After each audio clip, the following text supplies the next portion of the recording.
Good morning. My name is Ayana Albertini Floran. I'm a senior at North Andover High School in Massachusetts.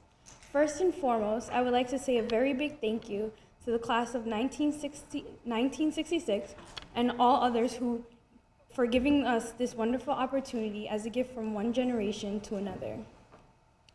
Being one of the few Black students at a predominantly white high school is not easy. It can be a direct challenge to any notion of racial identity. However, being in such a demographic teaches you invaluable lessons as a young Black person. As I myself became much more understanding on the topic of race and more accepting of my own identity, I also became more involved in race relations work. From then on, I became more exposed to the reality of race in America and in my community. Throughout my high school career, my experience with racial ignorance led me to a startling realization.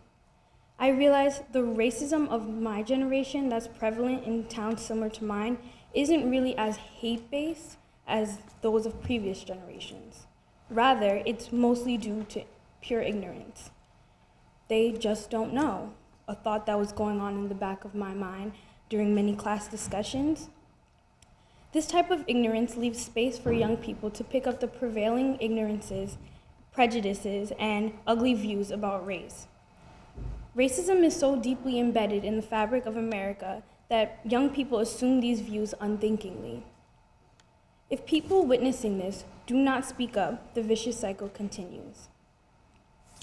I created the Racial Literacy Roundtable to be a forum for channeling critical discussions on race and providing the materials for students and faculty to become more racially literate. We use videos, articles, films, books as springboards for great discussions and conversations. In the club, students voice their concerns and frustration with race in and outside of the school, and they also learn about topics and perspectives they have never explored. For instance, how do biracial kids feel about race, or how race is nothing but a social construct.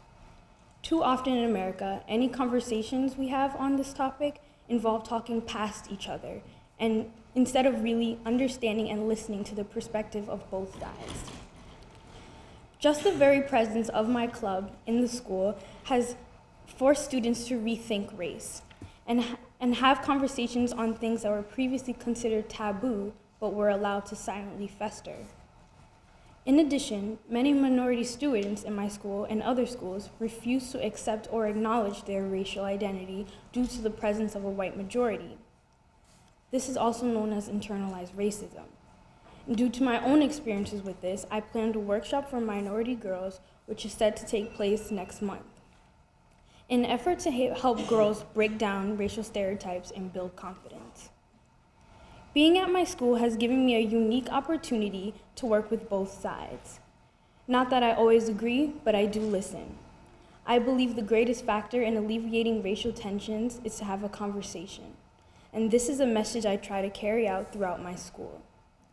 Someday, I hope to take this nationwide, helping both minority and majority students to understand the reality of race in America, and all the while learning these important lessons for myself. Thank you.